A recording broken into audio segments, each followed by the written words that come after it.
Where does creativity fit into compliance? In more places than you think. Problem solving, accountability, communication, and connection, they all take creativity. Join your hosts, Tom Fox and Ronnie Feldman, on Creativity and Compliance, part of the Compliance Podcast Network. Hello, everyone. This is Tom Fox, and I'd like to welcome you to a special 5-part podcast series that Ronnie Feldman and I have put together for Compliance Week 2019. In this podcast series, we present some different things that you can do during Compliance Week to jumpstart your compliance communications program. So in episode 1, we debate whether Compliance Week is BS, Ronnie's position, or my position that no, it's important and significant. We also talk about the concept of a petting zoo for compliance. In episode 2, we talk about the use of talk shows as a way to communicate. In episode 3, we consider contests and games you can put on. In episode 4, we give a potpourri of other ideas which would work for you during Compliance Week. And in episode 5, we wrap up around education and influence and how to use Compliance Week really as a starting point for a great communication strategy throughout the year. I know you will find this useful, and it's going to be a lot of fun. Ronnie and I had a lot of fun putting it together for you. Thanks again for listening.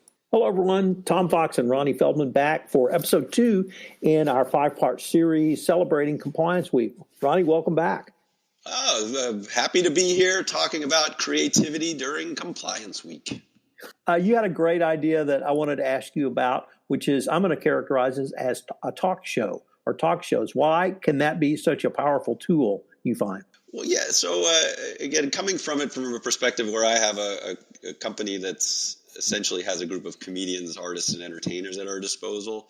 One of the things that we've done for companies is we create an integrity-themed talk show. So we're not reinventing the wheel here. We all know Stephen Colbert and Seth Meyers and Jimmy Fallon and the classic Letterman, Schaefer, Johnny Carson, depending on your age bracket. There's no reason that you can't replicate that around any theme at all, because most of those shows, if you think about it, there's an opening monologue, there's desk bits, top 10 lists, but mostly they're centered around a facilitated interview with, on those shows, it's a celebrity, but in this case, it could be a leader, a sales leader, an ethics leader, any leader in the company to talk about an ethical dilemma they've dealt with.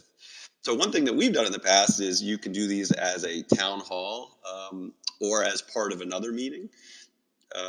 But for, say, it's a Compliance Week, you set up an hour-long live talk show.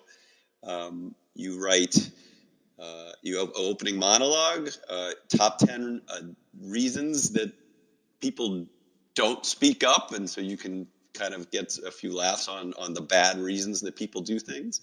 And then talk to a leader about, maybe you talk to your ethics officer about, why you need to overcome these fears. What resources are available. Then you can throw in a little sketch, a little scene that highlights a problem, maybe exaggerates a common problem, and then talk to a leader about what they do to solve that problem. And basically you can craft a variety style show in front of a live audience. You can make it fun and entertaining. I've even done it where we bring in a piano player, and so you can get that Letterman Schaefer feel. You can sing a little song about the importance of speaking up. You can have a fake commercial about the hotline. I feel like it's a really fun way to draw attention to a very serious issue, but using the convention of that talk show feel. I guess, Ronnie, here, as in all of the ideas that we've talked about in creativity and compliance, you're only limited by your imagination. Yeah, now these things take a little bit of effort to create, but if you really want to draw attention to this issue, let's use the entertaining conventions that we use to consume information in our everyday lives and apply it to these topics.